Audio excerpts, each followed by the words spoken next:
President and Superintendent Stan Carrizosa addressed the students at the President's Forum on Wednesday, February 27th. The forum was the first opportunity for students to ask questions to Carrizosa since the announcement of the college's failure to meet accreditation standards, resulting in the issuance of an order to show cause given by the Accreditation for Community and Junior Colleges. These were the questions asked by students at the forum. Was because we had fallen behind in those areas that I talked about, we now have to do what's called show cause. And show cause are two words that come out of a broader sentence. And the sentence under the Commission's regulations is you have to show cause for why we should allow you to remain open as an accredited institution. So that means you're kind of on the edge now. You've got some things that you didn't take care of. We want to make sure that you will take care of them. So you have to show us a plan that gives us cause to continue to give you accreditation. They gave us until October of 2013. We have to submit our report in October, and they'll spend about a month reviewing our report, and then they'll come back out and visit us in November. So we've got to get most of the work done, correcting all of those issues this semester, finalize that work over the summer, and be ready to roll next fall. During that period of time, really for you as students, you shouldn't recognize any significant change. And the other thing that they assured us is that we are still, during this whole show cause period, we are still a fully accredited institution. So everything we're doing right now counts like it always did. Your credits that you're earning for your courses are valid. Anything that you complete now is completed from an accredited institution. Any eligibility you have for financial aid, for student assistance, everything remains in place. The only reason anything would change is if by October we weren't able to fully comply, then the Commission would have the authority, if they chose to take us to the next level, which then would be a closure kind of transition. I can tell you that we're going to do whatever it takes to make sure that we fully comply. And we believe that the challenges we're facing now are fixable solutions. The college has a good governing board, we have a talented faculty, and we're balancing our budget fiscally. So the major pieces that need to be in place for us to succeed are in place. Now it's just a matter of rolling up our sleeves, getting together, and getting the work done on these technical issues that we had fallen behind. But your credits, your courses, your degrees, and your financial aid are all intact, and everything remains the same until you're notified otherwise. And we're 100% confident that's not going to change. Okay, thank you, Mr. Carrizosa. For those of you walking by again, we're standing here with the president of the college, Mr. Stan Carrizosa, and he's here to voice concerns about COS and hear concerns. So if you guys have questions or comments, feel free to come. This is the presidential forum, the first of many to come. So if you guys would like to come down and ask a question or be informed in any way, come on down. Does anybody have a question out there? For those of us preparing to graduate in the fall of this year, you said the closure process would start in October. Would that still mean our degrees graduating in the fall would count or be accredited? Yes, thank you for that question. I'll clarify. The period of time that we have to submit our report is up until October. And I'll describe you the worst case scenario, even though I'm assuring you it's not going to happen, just so you guys would know what the next steps would be. If we submit a report in October and we get a visit in November from the team, and for whatever reason we didn't fully comply with the recommendations, we would still remain an accredited institution through 2014. So they don't come in October, they don't read our report in October and visit us in November and close the college in December. It's not how it works. First of all, we're not going to close. But secondly, if that were in a worst case scenario, the remaining 2013-14 year would be allowed to be completed.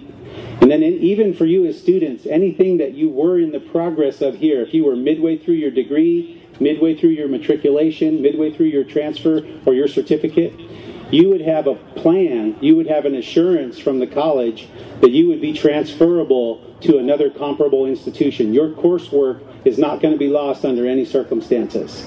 However, I'm just going to reiterate, we're 100% confident we won't reach that point. But to give you some sense of calm, everything that's planned for the fall is on track and legitimate, and everything going forward will be legitimate once we get through our November visit. right, thank you for that question. He talked about College of the Sequoias being really the largest educational entity in the area, and one of the ways that all of us count on in being able to get our education and advance our education. The second part of his question is, what means do we have in place to make sure that you as students can stay informed about everything that's going on? So let me respond to those questions and then add a little bit more information. First of all, we agree with you. We think College of the Sequoias is one of the largest educational entities in this region. And a couple of things that I want to remind you of is that we are an 86-year-old institution. We have generations of history of success. We've built incredible traditions of excellence. We have an award-winning nursing program. We've got our outstanding police academy. We have career technical vocational programs. We have our transfer programs. So even though we're in the face of an unfavorable accreditation, make no mistake, we are an outstanding institution. We've got some stuff to take care of, but we are an outstanding institution. So I agree with your comment about the importance of us in the area. Know this, that we've appointed an accreditation response task force. It's one of the first steps that we've taken. The task force is made up of faculty, classified staff, and students, administrators. There's about 45 members of the task force. They're meeting every week. And every Friday, we're producing what's called COS 2.0, kind of like the updated version of your iPhone 5. And what we're talking about is it's our time now to hit the reset button, right? And COS 2.0 is how do we look going forward in the face of this accreditation. It's on the COS website, and if you go to the COS website and you click on the accreditation link, there's a whole new page there, different than anything you've seen before. It's got weekly updates from the task force work. It has weekly updates from our community advisory committee, and there's meeting notes there so that every student at any time can log on, click on that website, and see exactly what happened as recent as a week ago. The meetings are going on every Thursday. In addition to that, we have COS e-News, which goes out electronically via email to all of our subscribers, and those same updates are happening there regularly. In addition to that, we will be willing to come out in any settings on any intervals. If you guys want me to come out every week and give you an accreditation update, we'll do that. If you want me to come out every month, give you an accreditation update, we'll do that.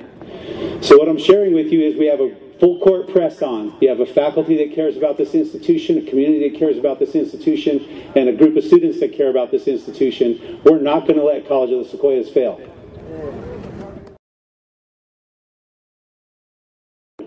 Let me respond to what you said. Thank you so much. Let me respond to what you said. First of all, thank you for sharing those great experiences with College of the Sequoias, and I think we have lots of stories like that. So there isn't anybody who got mad at College of the Sequoias. That's not what this process is like. It's really just a cycle of accreditation that institutions like ours need to go through. So your idea about some form of a petition from students or the opportunity for concerned students to write letters, the best thing to do if you have that interest is to either organize that or coordinate that and funnel it to the president's office. Right now what I'm doing is I'm accepting all of that kind of information and taking it to our accreditation response task force. And those kinds of documents, whether it's letters of support from students, petitions from students, or letters of support from the community or parents, all of those can be artifacts in the report that we send when we report back in October. So please feel encouraged by us to provide any of that kind of written feedback or input. Could be very valuable. Yes, thank you for that question. I'll clarify. The period of time that we have to submit our report is up until October. And I'll describe you the worst case scenario, even though I'm assuring you it's not going to happen, just so you guys would know what the next steps would be. If we submit a report in October and we get a visit in November from the team, and for whatever reason we didn't fully comply with the recommendations, we would still remain an accredited institution through 2014. So they don't come in October, they don't read our report in October and visit us in November and close the college in December. It's not how it works. First of all, we're not going to close. But secondly, if that were in a worst case scenario, the remaining 2014 13, 14 year would be allowed to be completed. And then even for you as students, anything that you were in the progress of here, if you were midway through your degree, midway through your matriculation, midway through your transfer or your certificate, you would have a plan, you would have an assurance from the college that you would be transferable to another comparable institution. Your coursework is not going to be lost under any circumstances. However, I'm just going to reiterate, we're 100% confident we won't reach that point. But to give you some sense of calm, everything that's planned for the fall is on track and legitimate, and everything going forward will be legitimate once we get through our November visit. Thank you. Thanks for that question. You don't have to be afraid with me to be blunt or anything else. Just say it like it is. Why didn't we handle our streets, huh? Here's what happened.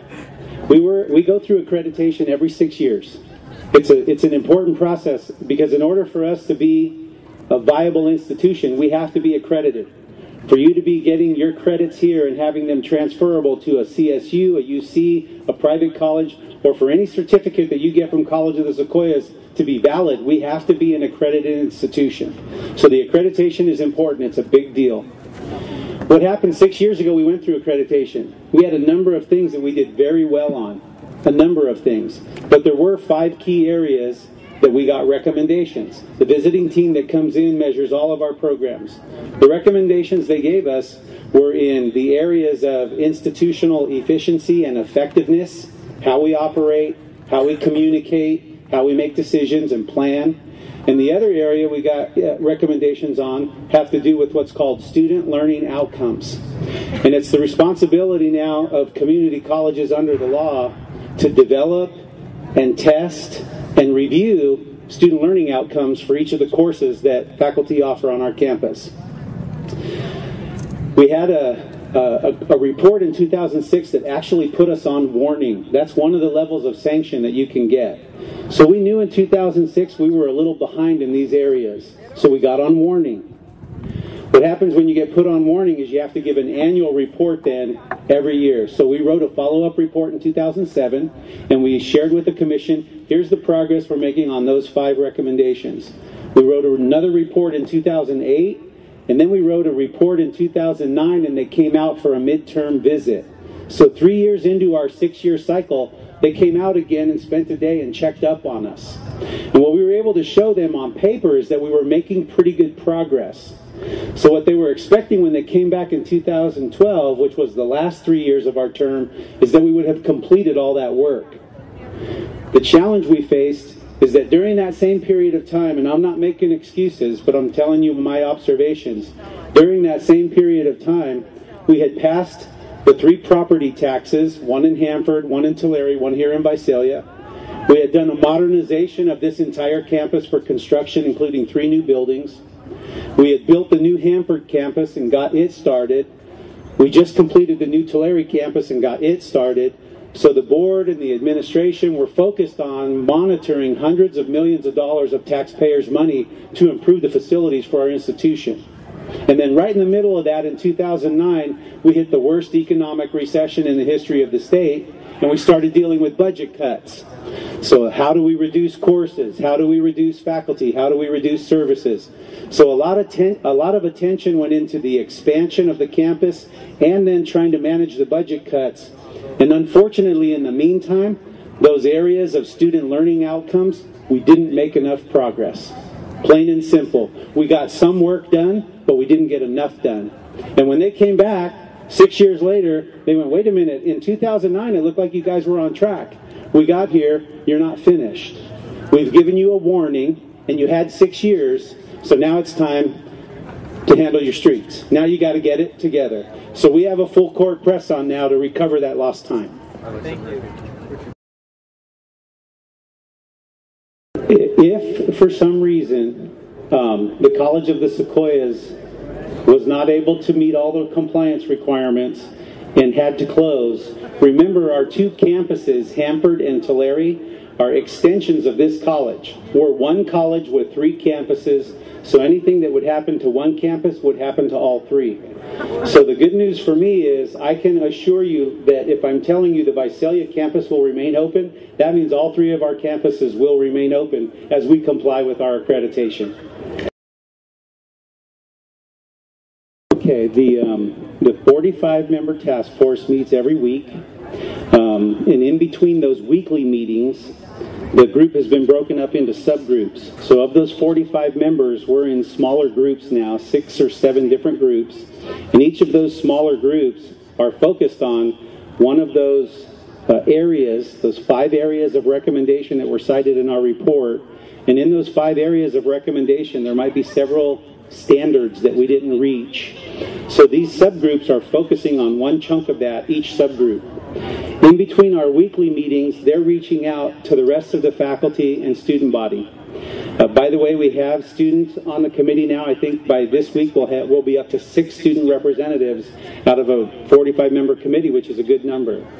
And the students are sitting on each of the different committees, so we have a voice represented on all of those. And as they reach out to the rest of the faculty, they're taking a look at the standard. They're taking a look. The standards are pretty explicit. They tell us, here's the eligibility criteria you need to meet, and here's the recommended action you should take. So whether it's getting busy now and completing that process of student learning outcomes and specific assessments, and then a way to measure those and talk about them, that's one area of response. If it has to do with our institutional efficiency and effectiveness, and how do we communicate between the academic senate and the college council and the senior management council and the dean's council, and how does that interact with the board of trustees in making decisions, in organizing our planning, in applying research, and then in allocating the resources.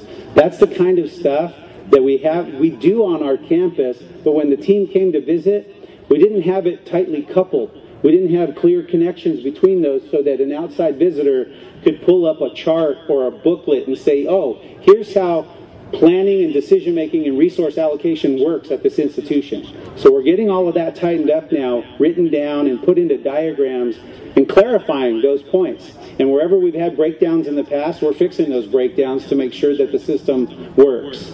So that's all the stuff that we're working on right now. We meet weekly. We have weekly checkups. In between, there's subgroup meetings, and we've set targets and timelines.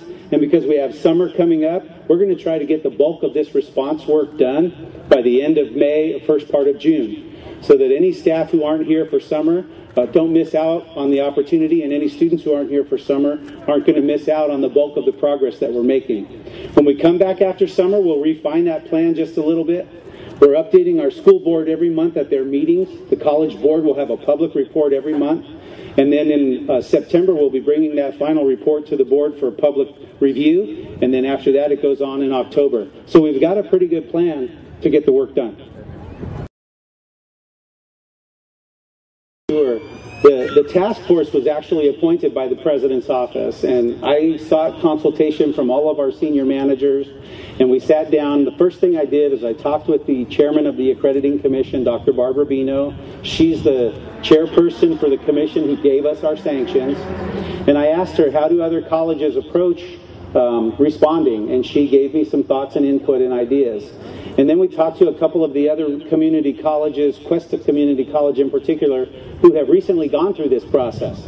And they just got off of their sanctions, and so, or at least their show cause order. And so what everybody said from top to bottom was, establish a committee that has people who you know have no other agenda than to come in and do the hard work necessary to help the college succeed.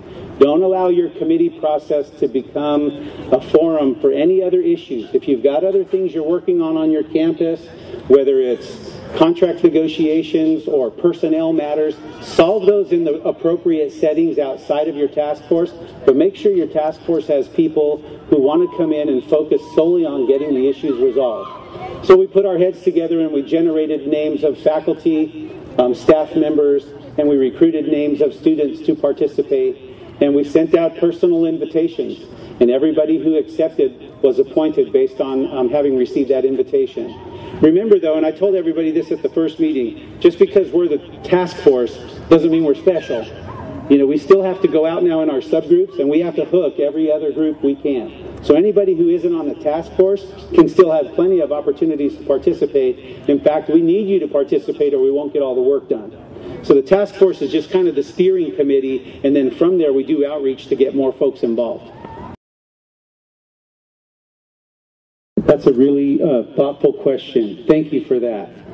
Because it wouldn't mean a whole lot if we went through this exhaustive process and put some important changes in place and then just let everything snap back after the fact. So it's a very good observation. One of the things that we believe is going to happen through this accreditation is those changes that we've talked about, the ways that we're going to implement the student learning outcome process, the ways that we're going to strengthen the communication and the connection between how we make decisions, how we plan, and how we allocate resources are all going to become permanent structures now.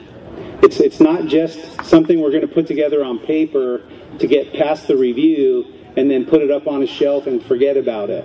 We're not going to do that. So the good news, I think, is we're using this as an opportunity to actually change the culture and the structures within the institution to govern more effectively going forward for the long term. We believe we're a great university, a great college now, a great institution now. We believe we're going to be even stronger as a result of this process, and we're going to be better, and we're going to stay better going forward. Yeah, thank you. That's a powerful observation, and it's such a challenge across the state that it's now actually part of legislation being promoted by the governor. So one of the things is that's a critical issue across the state, that students secure their eligibility for financial aid. They come in and they receive their financial aid, but then they don't either perform successfully in their classes or they don't achieve the goals of their individual education plan. What the governor's realized is the only way to really attack that statewide is to legislate it.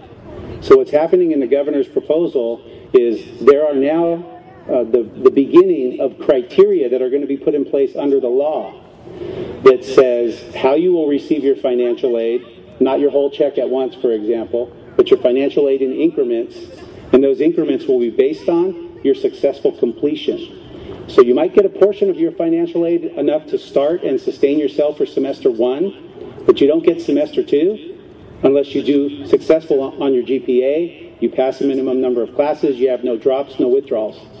So that's going to become law.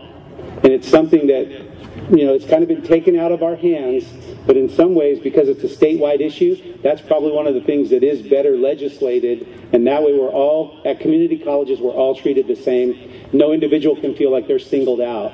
But the bottom line for us as financial aid recipients is we're going to have to carry our weight in order to get our funding. The government can't afford to pay anymore for financial aid that doesn't turn into successful student achievement. We're going to have more tutoring in Hanford. Again, the Hanford and the Tulare campus are being staffed now with us reprioritizing and sorting out some of the resources from the Visalia campus. So I don't know right now specifically if there's a plan to expand tutoring in Hanford, but I know that as we look to start next year, we're going to reprioritize our resources and try to distribute as much to the two centers as we can based on the number of students at each of those areas. Because what happened is Hanford and Tulare campuses have grown, the Visalia campus has reduced a little bit because some of the students were here and now they're moving over there. So we will do our best to try to get more tutoring over there based on the number of students that we're trying to serve. Yeah, we want summer school to be an annual event again, Nick. We feel like the 2 years that we had to go without the summer session was a tremendous disadvantage for our students. Even though we're bringing it back this year in a modified version, it's been out of cycle for 2 years. It's coming back in a scaled down version because we have a limited budget to offer it. What we're hoping is as the state economy improves and as our budget gets a little bit better from the state, that the number one priority for our Board of Trustees when they have to reinstate things that have been cut or lost is that they continue supporting the reinstatement of full summer school every year going forward. So this year we're offering summer school in a modified version. It'll be on the Visalia campus and on the Hanford campus. We're not able to offer it at Tulare this first summer because you'll remember that the Tulare campus just opened in January. We've got our first group of classes, students, and teachers over there. In addition to that, because it's all new construction, there's a punch list of things on that construction that we have to work on. You know, an air conditioner that doesn't kick on, a water faucet that doesn't shut off, some sidewalks that need to be leveled, all of those kinds of things that happen in a big construction project like that. So we're making that punch list, and we're going to get in there this summer when the campus is closed, fix all of those final issues on construction so we're good to go. We can send the contractors on their way, and we'll have summer school at Tulare in the summer of 2014.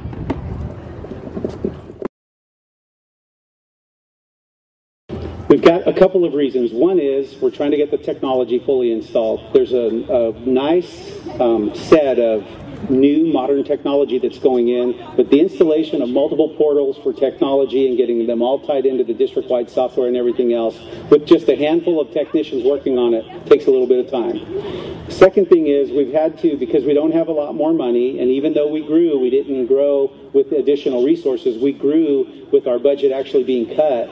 We have to take some of the resources here from the Visalia campus library and the Hanford campus library and try to spread them out.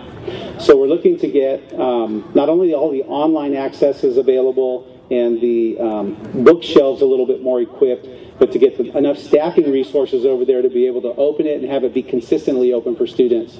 We're working on that. It's our number one priority. I think the main thing right now from getting some limited hours of opening is to get all the technology up and running, because that's going to give students the most information access while we try to get more books and references on the shelves. So I'd say that should be coming up in our near future. We apologize that it's taken us a little while to get it open, but there's a lot of technology to get installed and only a handful of people working on it. Everything that we've been able to read so far, Nick, in terms of how sequestration at the federal level may affect actual dollars for California and specifically for education, is it's probably going to have, while it's a big deal and they're talking about it, it's probably going to have a minimum effect, if any, on education. The sequestration does actually impose a series of cuts that were agreed upon if the Congress wasn't able to agree on an alternate budget. The majority of those are in Department of Defense. There are some other health and human services that will be affected, but in terms of the Federal Department of Education and any categorical money that might come to us, it looks like we're going to be under the radar with regard to a direct impact from sequestration. Sure. Thank you guys for bringing that need to our attention throughout the first semester. And even though there were some technical and legal reasons why we couldn't simply set up another vendor in there like a Subway or Chick-fil-A or any of those, you all understood, and we heard you loud and clear, that you wanted more options, more choices. So we tried to mobilize quickly over the winter break to establish at least the beginning of a COS cafe, in addition to the menu that's already in there and the contract we have with Carl's Jr. We think the cafe has gotten off to a good start, but it's just the start. And what is permanent is that we do want to continue to refine and expand their menu. And in particular, we want to pay attention to the facility this summer. So Vice President Calvin is working with our Director of Facilities. We think that one of the things that will make the cafeteria more attractive is to give it a little bit of a facelift, take it out of what the current status is, which it looks kind of like a cafeteria, and move it more into the model of a food court in terms of how it's painted, how it's floored, how it looks, how we arrange the tables, how we pipe in the music, and just create a setting that allows for more diverse groups of students to attend, and have different areas that are more welcoming to different groups of students. And in addition to that, continue to beef up the menu, beef up the signage, and provide more options through the cafe. Well, all right. I think students are really looking forward to that. I know I am. So I was going to call, you guys, anybody watch the Food Network? Oh, yeah. All right. I was going to call Restaurant Impossible and have them come in and do an extreme makeover on our restaurant. But we're going to try and do our bit first, and then we'll take that approach if we have to. Hey,